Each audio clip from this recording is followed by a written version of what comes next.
गोरखपुर के बाहुबली के बेटे के बाद अब बहू भी जाएंगी जेल। ईडी ने दाखिल की चार्जशीट, हुआ बड़ा खुलासा।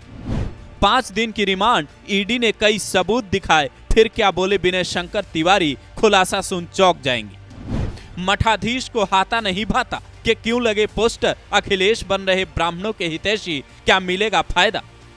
जो हरिशंकर तिवारी अपने जीते जी समर्थकों को भी जेल जाने से बचाने के लिए खूब पैरवी करते थे, आज उन्हीं हरिशंकर तिवारी के बेटे विनय शंकर तिवारी 6 अप्रैल से ईडी की कस्टडी में हैं। अब उन्हें जेल भेज दिया गया है। 5 दिनों की रिमांड में ईडी ने उनसे अपने तरीके से खूब पूछताछ की और उसमें कई ऐसे खुलासे हुए जिसने सबको हिला कर रख दिया। पर वो बताएं उससे पहले सुनिए विनय शंकर तिवारी की पत्नी की गिरफ्तारी की चर्चा अब क्यों होने लगी।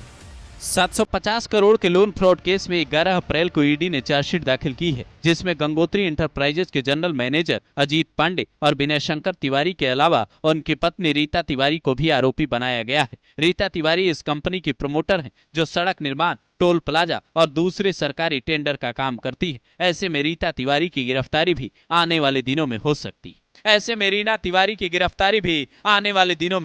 है। ईडी से जुड़े सूत्र बताते हैं विनय शंकर तिवारी को अधिकारियों ने पूछताछ के दौरान कई ऐसे सबूत दिखाए जो उनकी बेनामी प्रॉपर्टी से जुड़े थे, पर उन्हें देखकर इन्होंने कुछ भी बोलने से इनकार कर दिया।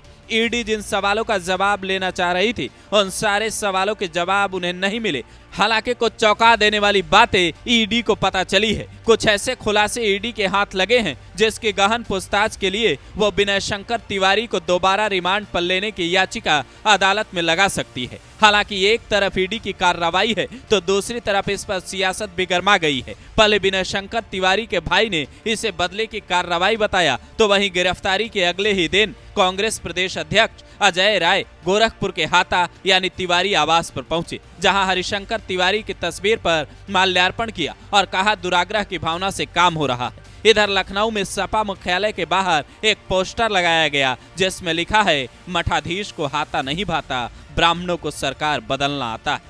पोस्टर में महाराजगंज जिले की फरेंदा विधानसभा से जुड़े अमित चौबे का नाम लिखा है। साथ में विनय शंकर तिवारी और अखिलेश यादव की तस्वीर लगी, जो ये बताता है सपा की नजर ब्राह्मण वोट बैंक पर है। खुद विनय शंकर तिवारी भी सपा के नेता हैं, इसलिए अखिलेश इस मुद्दे को जोर शोर से उठाना चाहेंगे।